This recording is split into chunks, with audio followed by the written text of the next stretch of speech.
Hi అండి. నేను మీ సాయి కృష్ణ అక్కడ. ఈవినింగ్ అలా బయటికి వెళ్ళొచ్చేసరికి ఇంకా వర్క్ టైం కూడా అయ్యింది. ఇంకా వర్క్ స్టార్ట్ చేసే ముందు ఏమన్నా స్నాక్స్ తిందాం అనుకుంటే మన కంటికి అయితే ఈ పపాయ ఫ్రూట్ అయితే కనిపించింది. ఈ పపాయనైతే చాలా పచ్చిగా ఉన్నప్పుడు తీసుకొచ్చాను. 5 రోజులు అలా వదిలేయడంతో చాలా మంచిగా పండిపోయింది. ఇంకా దీని సైజు చూసినట్టయితే నా తల కంటే చాలా పెద్దగా ఉంది. ఇంకా కట్ చేసి తినేయడమే. కట్ చేసేది ఏమైనా కత్తి మాత్రం ఆల్వేస్ షార్ప్గానే ఉండాలి. ఈ కాయని మెయిన్లీ తీసుకోవడానికి కారణం ఇదిగోండి ఈ సీడ్స్ కోసమే. ఈ మధ్య అసలు సీడ్స్ లేకుండానే పపాయలు వస్తున్నాయి. నేను అయితే ఈ కాయ సైజ్, టేస్ట్ మరియు ముఖ్యంగా సీడ్స్ ఉంటాయా లేదా అని అడిగి మరీ తీసుకున్నాను. ఇంకా మనకు కావాల్సిన సీడ్స్ని అయితే తీసుకొని పక్కన పెట్టేసుకొని ఇంకా దీన్ని నీట్గా తొక్క తీసేసి ఒక సగం కాయనైతే ముక్కలు చేసుకొని ఒక 3 పోర్షన్స్గా డివైడ్ చేసుకున్నాను. ఈ ప్లేట్లో ఉన్న ముక్కలు అయితే మా టోక్యోకి. టోక్యో అంటే ఎవరో అనుకున్నారా? ఇదిగోండి ప్లేట్ సౌండ్ వినంగానే పరిగెత్తుకుంటూ వస్తుంది కదా, ఇదే మా టోక్యో.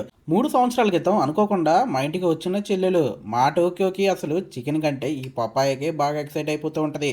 ఇది అసలు అన్ని ఫ్రూట్స్ అయితే తినదు. కొన్ని ఫ్రూట్సే ఇలా ఎక్సైటెడ్గా తింటూ ఉంటుంది. వాటిల్లో ఈ పపాయ ఒకటి. ఇంకా తర్వాత ఒక పోర్షన్ అయితే మా నాన్నగారికి ఇచ్చేసాను. నేను కూడా తింటూ వర్క్ అయితే స్టార్ట్ చేసేసాను.